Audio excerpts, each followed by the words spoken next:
намак дар конҳо ширинтар аз шаҳду шакар гардад. намак дар конҳо ширинтар аз шаҳду шакар гардад. ҷигарҳо хун шавад то як писар мисли падар гардад. падар дар кӯтагӣ аз таҳти дил дасти писар гирад. ба умеде ки дар пирӣ писар дасти падар гирад. бо ҳамин умед мехоҳам як чизеро шумо низ бибинед ва шоди шарики мо бошед.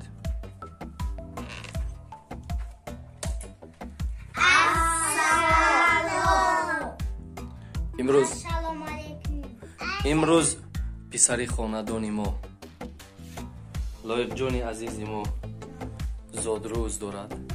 аз таҳти дил зодрӯзашро табрик барояш тани сиҳат, рӯзгори хуш ва зиндагии осуда орзу дорам.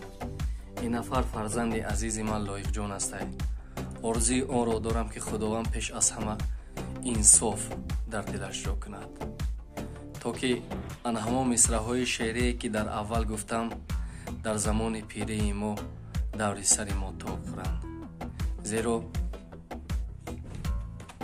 фарзанд давоми зиндагӣ аст. аз ин хотир мехоҳам ки арзанда бошад. ба ҳамон хотир лоиқ ном гузоштаам ки лоиқи ин хонадон бошад, лоиқи падару модар, лоиқи номус ва лоиқи тоҷикистон бошад. зодрӯзат муборак бошад бачаҷони ман. хуб, мегузарем ба давоми гуфтаҳои мо. дар ин ҷо қарор дорад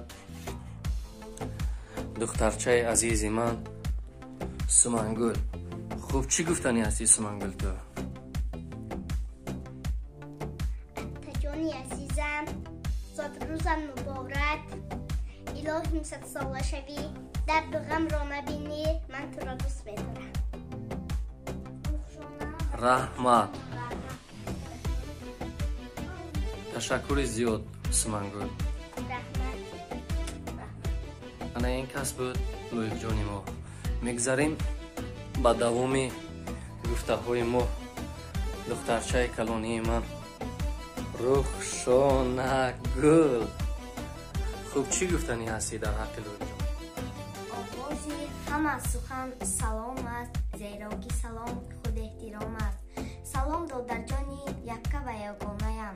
ман туро ба рӯзи зодрӯзат табрику таҳният гуфта барояд дили беғам, осмони софу беғуборро орзумандам.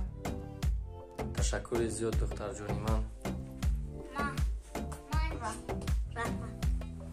зинда бошӣ лоиқҷон. мегзарем ба давоми табрикот ҷиянҳои ман.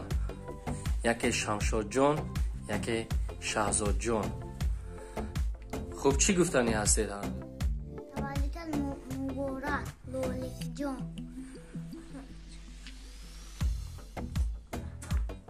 хуб, ин ки буд? Шамшод. Шамшодҷон, чӣ гуфтанӣ ҳастӣ? маладес, маладес. раҳмат. хуб, лоиқҷон, хоҳиш мекунам ки таҳти сухани ҳама касаи мо қарсак мезанем. мегӯем таваллудат муборак. ту тортро майда кун. таваллудат муборак.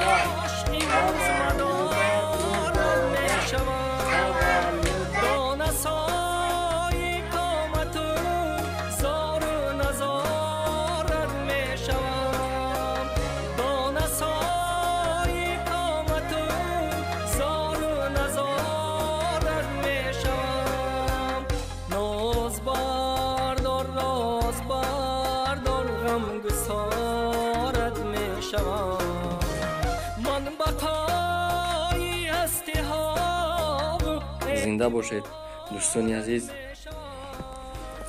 мехоҳам ки ҳар як кас орзуҳое ки дар дил дорад дар зиндагиаш амалӣ кунад. рӯзгори ободу осуда, зиндагии пур аз таманниёт насибатон бошад. худо нигаҳбон.